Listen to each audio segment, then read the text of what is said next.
It's normal to not know what you're doing. Yeah. If you did, it wouldn't be called growth. High five your fear, uncertainty, and doubt, and carry on. Do you get tired, stressed, sad, hungry, frustrated, unfocused? Do you feel misunderstood? Great. You're human. You don't need medication. I have a huge, vehement distaste for mental medication. And I think one is because it's overprescribed, two, because people over WebMD themselves, and fundamentally people find a problem with being human. And I think a lot of that is because of the social norm that we should be never hungry, never sad, never angry, never frustrated, never feel like we're misunderstood. And those are the troughs and peaks of humanity. And we can't only wish for sunny days, because otherwise we'd have droughts and everyone would die. And so it's wishing for something that isn't true and will never happen. It's wanting a lie, which is why I'm so against it. Now, are there people who they can test their neurology and whatever? Maybe, but like, honestly, 100 years ago, this shit didn't exist. And people just dealt with life. And I think people were happier then than they are now. And so clearly this solution hasn't been much of a solution at all. And so I don't have that many extreme stances. Well, maybe I do. But one of my extreme stances is that there is nothing wrong with you. Because even if there is something wrong with you, how do you benefit by saying there is something wrong with you and then accepting that label into yourself?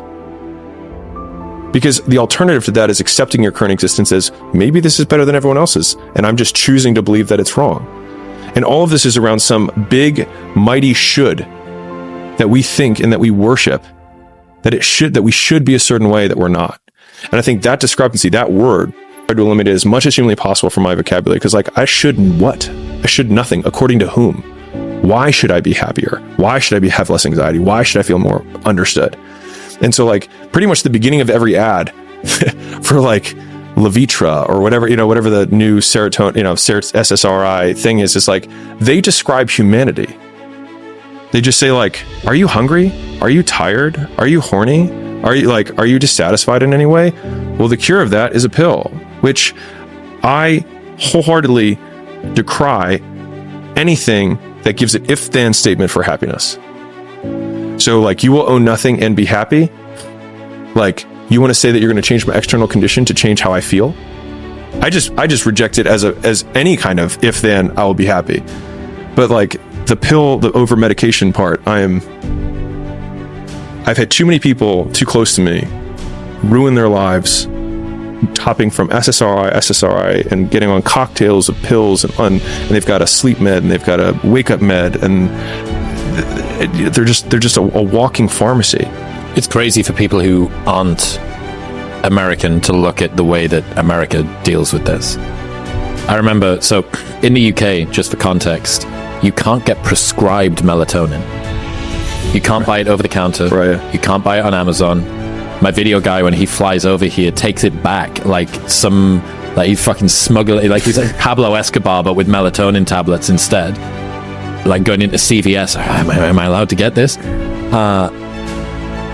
That's the degree of difficulty that it is to get prescribed anything. And in America, the first place that people turn when they have a problem is the pill bottle. I mean, I have two physician parents, so like, and I would say Western, for the most part, Western medicine through the just belief in all pharmaceuticals and all that kind of stuff. And so I grew up really close to it. My grandfather is a physician, so like just lots of medicine in the family in general. And I just hate it. I really do. I don't hate a lot of things, but I hate what it does to people. And more, the underlying thing is that they reject being human and they think there's something wrong with them. And so many people waste all of their time trying to solve a problem that is life rather than living it. And it drives me nuts. Like they search for the medication rather than confronting the problem. Like, you don't have an anxiety problem. You need to deal with whatever the thing you're worried about is. Like, I mean, man, I have too many controversial beliefs. I'm getting into too much of it. Like, you drink a lot because you're stressed. If you deal with the thing that stresses you, that's the trigger for you drinking. So yes, there's addictive properties to drinking. I'm not denying that. But the thing that leads to the drinking, the condition that creates that, that's something that you can attack. And so I think so little attention is given to accepting reality rather than saying there's something wrong, that people waste their entire lives searching for an answer that doesn't exist. What about it's normal to not know what you're doing? If you did, it wouldn't be called growth. High five your fear, uncertainty, and doubt and carry on. If you knew what you were doing, then you would be stagnating because you'd be doing nothing new. And so if you're going to do something new, then that is what would be the catalyst for growth. And so you can't want to grow and also want to know everything you're doing at the same time. It's like the two beliefs contradict one another. And so I think that's a lot of the discontent that people suffer from, is they want two things that are polar opposites. They want the really strong character, they want the easy life. Like one is the price of the other. You have a hard life to have great character. You have an easy life, you have shitty character. Everything came easy. You want to grow, you don't want hardship. Hardship creates growth. And so they want both, and you can't. Like, it's wanting the Jordans without paying the price. And the price isn't bad. It's just the price is what it is. And so it's just, do you want the Jordans or not? And if you do, then don't lament the price tag. Pay the price tag and be happy you have the Jordans. And if you don't want the Jordans, then don't buy them. There's something in here is around comparing the lessons that people who have achieved success tell you about how to also achieve success when they're using that pattern, which is, well, they look like they know what they're doing. I should look like I know what I'm doing. I should feel like I know what I'm doing. You don't know what you're doing. Right. You're a white belt, and that person's a 3rd degree black belt in whatever it is that you're trying to pursue.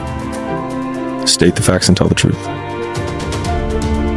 I mean, the amount of, 900 follower Instagram accounts that all I see is people espousing advice on how to grow their social media following. You're never going to win. Like, you don't get it. I've been following, you don't get it, because the content of what you're putting out, the evidence that encapsulates your message disproves literally everything you say before you open your mouth. And the thing is that people are obsessing about the algorithm and this type of font, and I should do vertical format, and I should do horizontal format. And I use this as an analogy that you can draw to anything. But everyone has that friend who is a train wreck on relationships who gives relationship advice. It's just like, it doesn't even matter if the advice is good. You're a train wreck. It's the fat friend who gives advice on how to be fit. It's just like, and they're like citing all these studies, and you should try these supplements. It's like, you're a fat fuck. Just shut up. Stop. Don't waste your breath. No one is listening. And so it's missing the big obvious thing. And so again, it's like that big domino. You're like, I want to get into fitness. Like, there was a friend of mine actually, who's in the fitness space. And he's like, I really want to grow my fitness business. And obviously, I have books on it and I have videos and did that for a whole past life. And I was like, dude, you're not in shape. He's like, but I know all these. I was like, you don't look like someone that anyone wants to look like. And so the thing is, for whatever you're doing, the big one thing is, if you looked like a shredded god, you could say, eat fried chicken every day, and people would buy your shit. Because what's the one big domino that if I just did that, everything else would take care of itself? Do that. And every ounce of effort you're putting into not doing that is a waste. Basically the V-shred model. It's actually really nice. Yeah, they're in Vegas. He was like public enemy number 1. For the fitness bros, yeah.